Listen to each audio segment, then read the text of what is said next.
반갑습니다. 대기업 청자 여러분들, 그리고 동아ST 주주님들. 이 동아ST 같은 경우 2025년에 이 주가가 좀 더 크게 폭발하지 않을까 예상을 해보고 있는데요. 그 이유가 현재 진행 중인 이 파이프라인이 내년에 좀 크게 주목될 것으로 좀 예상을 해보고 있습니다. 그래서 오늘 좀 알아볼 내용은 최근에 주가가 상승했지만 현재 좋은 모습을 나타내고 있지는 않은데요. 이 ADC와 비만, 당뇨에 대해서 제가 간략하게 설명을 드리고, 그리고 15일 날 이 치매 치료제 승인까지 받은 부분에 있어서 2025년에 좀 폭발적인 이런 성장을 이뤄내지 않을까라고 좀 추측을 해보고 있어요. 그래서 여기에 대한 이 파이프라인까지 제가 소개해 드리도록 하겠습니다. 그리고 이 동아에스트의 이 캐시카우라고 할 수가 있죠. 이 바카스 대부분 아시죠? 이 선물용으로 하기도 좋고 또 이제 일하다가 한 잔씩 마시면 좋잖아요. 이 캐시카우의 행보는 또 어떻게 되는지 오늘 영상 중요한 만큼 끝까지 시청해 주시고 좋아요와 구독으로 큰 힘 주시면 감사하겠습니다. 그럼 같이 바로 알아볼까요?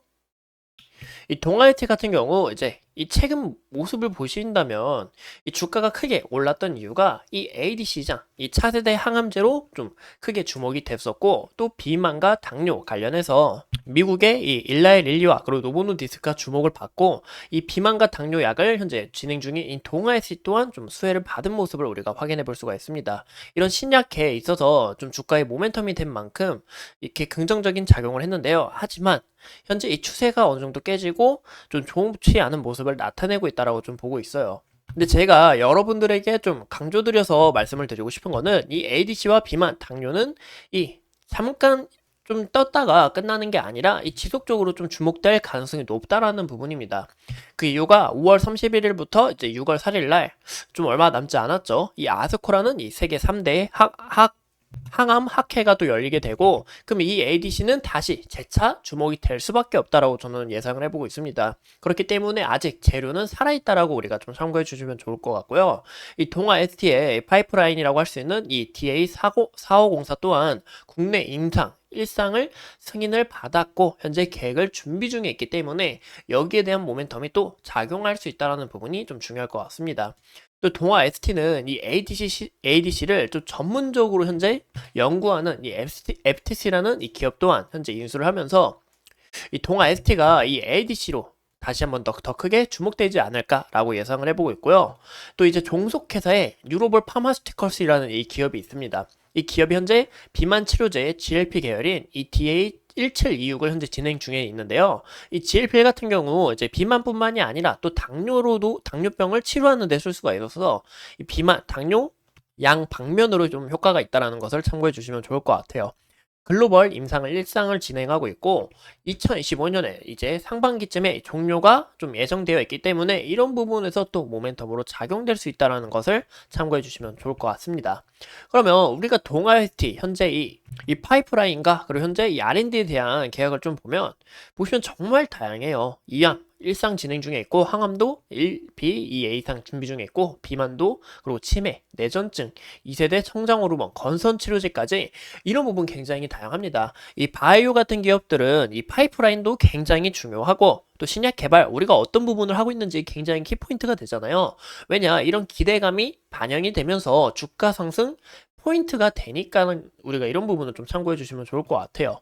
이 중 여기 5개나 이제 보이시는 것처럼 이제 내년에 이 결과가 또 이제 임상에 대한 결과가 또 발표되다 보니까 이런 부분에 있어서 동아 ST가 내년에 좀 폭발적으로 움직이는 그런 모습을 나타내주지 않을까 싶습니다.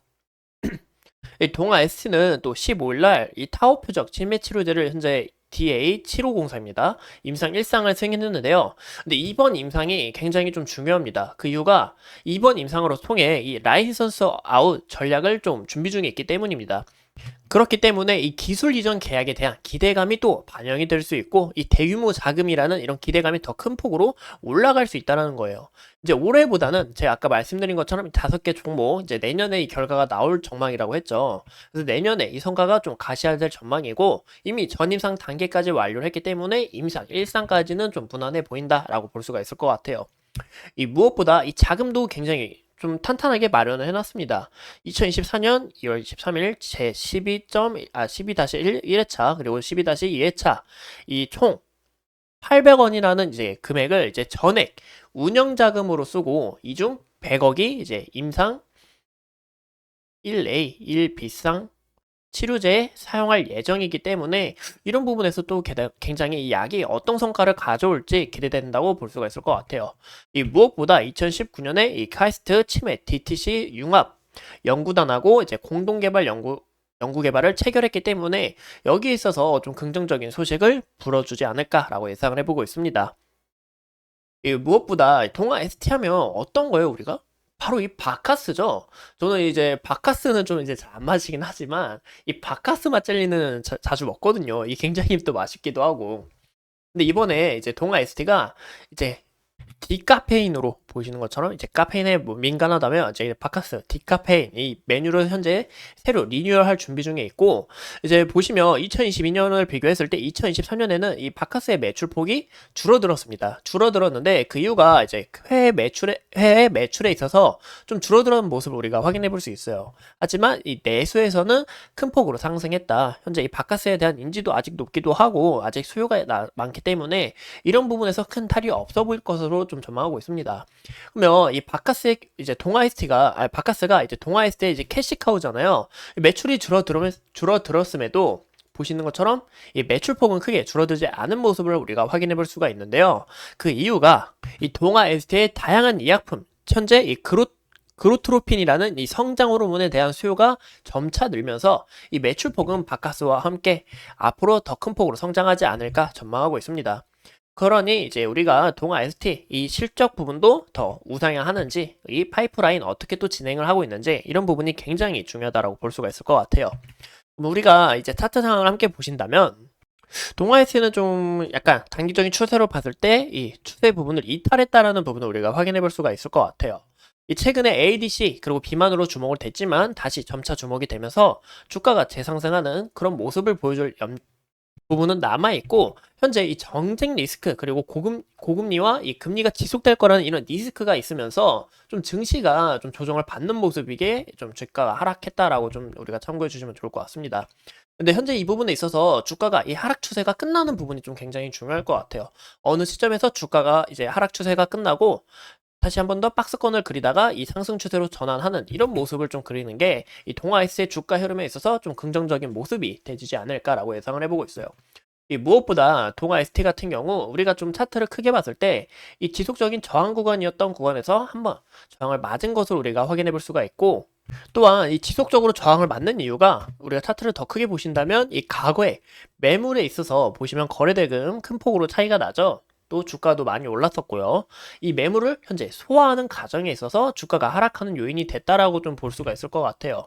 물론 이 증시의 조정도 이런 부분도 우리가 어느 정도 타격이 있겠죠. 그래서 현재 구간에서는 이 지속적인 이 저항 라인을 다 이탈한 만큼 다음 지지 라인 보이시면 지속적으로 지지를 받아준 모습을 우리가 확인해 볼 수가 있죠. 여기 보이시죠?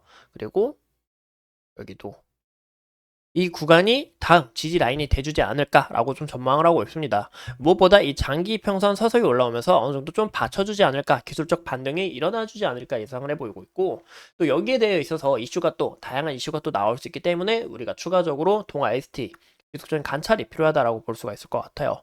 하지만 이 현재 주봉으로 봤을 때 이 추세는 아직 이탈되지 않았기 때문에 우리가 이 주봉으로도 추세가 끝났는지 안 끝났는지 상시 체크를 해보셔야 될 것 같고, 현재 이 구간에서 제가 말씀드린 이 구간까지 이탈하게 될 경우에는 구름대 벗어났고, 그리고 지속적인 하락 추세에 있고 장기 평선 밑으로 떨어지기 때문에 이 하락폭이 열려 있습니다. 하방 이탈이 열려 있기 때문에 이런 부분에 있어서 이 리스크 좀 주의를 하셔야 된다라고 말씀을 드리고 싶습니다. 이상 이 동아 ST에 대해서 함께 알아봤고, 앞으로 추가적인 이슈 어떤 부분이 있는지 여러분들과 함께 찾아보면서 끝까지 동아 ST 함께 하도록 하겠습니다. 오늘도 소중한 시간 내서 영상 시청해주신 점 감사합니다.